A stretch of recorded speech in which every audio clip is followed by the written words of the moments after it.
اس کا انداز بہت تجسس بھرا تھا، الفاظ میں شدت اور بولنے میں بھی بہت تیزی تھی۔ ادھر ادھر کی باتیں کرنے کے بعد اس نے ایک انوکھا سوال میرے سامنے رکھ دیا کہ سر آپ کیا کرنا چاہتے ہیں؟ میں نے بھی لاپرواہی سے کہا کچھ خاص نہیں۔ وہ دوبارہ بہت جلدی میں بولا نہیں سر، کچھ تو ہے کہ کبھی آپ اپنے کالموں میں کامیابی کے سربستہ راز بتانے لگتے ہیں، کبھی اخلاقیات کو نئے انداز میں بیان کرتے ہیں اور کسی دن تقدیر ساز فیصلے کرنے پر مجبور کر رہے ہوتے ہیں۔ یہ سب آپ کیوں لکھ رہے ہیں؟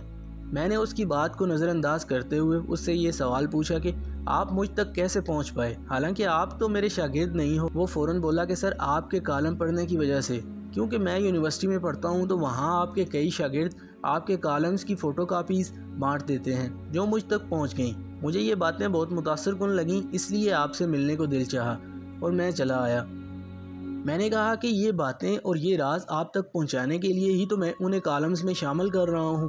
وہ جنونی انداز میں بولا مگر سر یہ باتیں ہماری قوم کو کہاں سدھاریں گی؟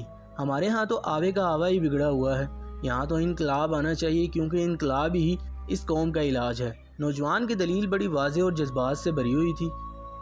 میں نے چند لمحوں کا وقفہ لیا اور اپنے سوچ کے دھارے کو اس نوجوان کی نا امیدی دور کرنے پر راغب کیا۔ اب مجھے بولنے کی جلدی بھی تھی اور میرے جذبات میں بھی شدت تھی کیونکہ مجھے اس نوجوان کی برین واشنگ کرنا تھی۔ آخر میں نے سکوت توڑا اور بولا بیٹا کہتے ہیں جنگل میں آگ لگ گئی اور اتنی خوفناک آگ کو دیکھتے ہوئے سارے جانور جنگل سے باہر بھاگے۔ جنگل میں ایک درخت پر چڑیا کا گھونسلہ تھا۔ چڑیا نے جب آگ دیکھی تو فوراً اڑی اور جنگل کے پاس موجود ندی کے کنارے پر پہنچی۔ اس نے اپنی چونچ میں پانی کی چند بوندیں بھریں اور جنگل کی آگ پر پھینکنی شروع کیں۔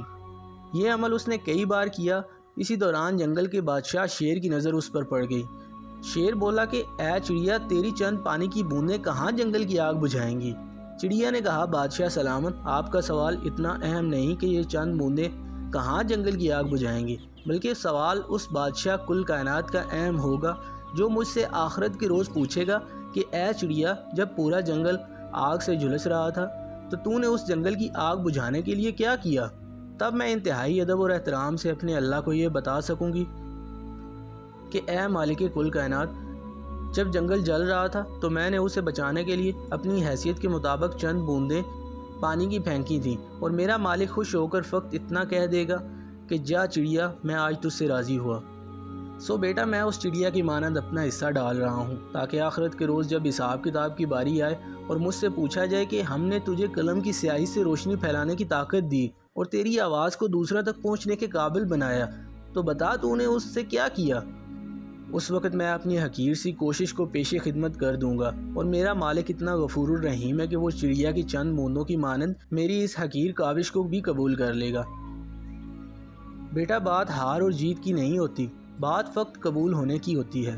خدا اگر چڑیا کے بچے کو ہمت دے تو وہ شہباز کی آنکھیں پھاڑ دیتا ہے، وہ چاہے تو فقط ایک تنکا کسی بڑے صاحب بنا کی بینائی چھین سکتا ہے۔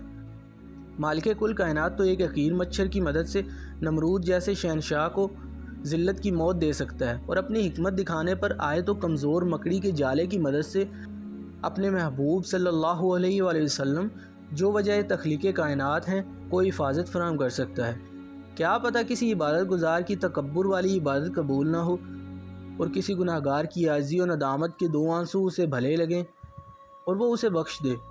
ایماندار تاجر آخرت کے روز شہید صدیقین اور انبیاء کی صف میں کھڑا ہوگا۔ بیٹا کیا معلوم کہ میری یہ چھوٹی سی کاوش کسی کو کل ایماندار تاجر بنا دے، اور جب وہ ان عظمت والے لوگوں کی صف میں کھڑا ہو تو وہ خدا تعالی سے یہ کہہ دے کہ مالک مجھے ایماندار تاجر بنانے والا ذریعہ تو فلاں شخص کی تحریر تھی، میرے مالک اس کو بھی اس صف میں لا کھڑا کر، اور شاید اسی وقت میری اس کوشش کا صلہ مجھے مل جائے۔ یہ بات اہم نہیں کہ کسی عمل کا فوراً نتیجہ کیا ہے اور وہ کتنا مشہور و مقبول ہو جاتا ہے، بات اہم یہ ہے کہ اس عمل کی نیت کیا ہے۔ اگر نیت بہتر ہے تو مالک نے عمل سے پہلے نیت کو دیکھتے ہوئے اس کا صلہ دے دینا ہے۔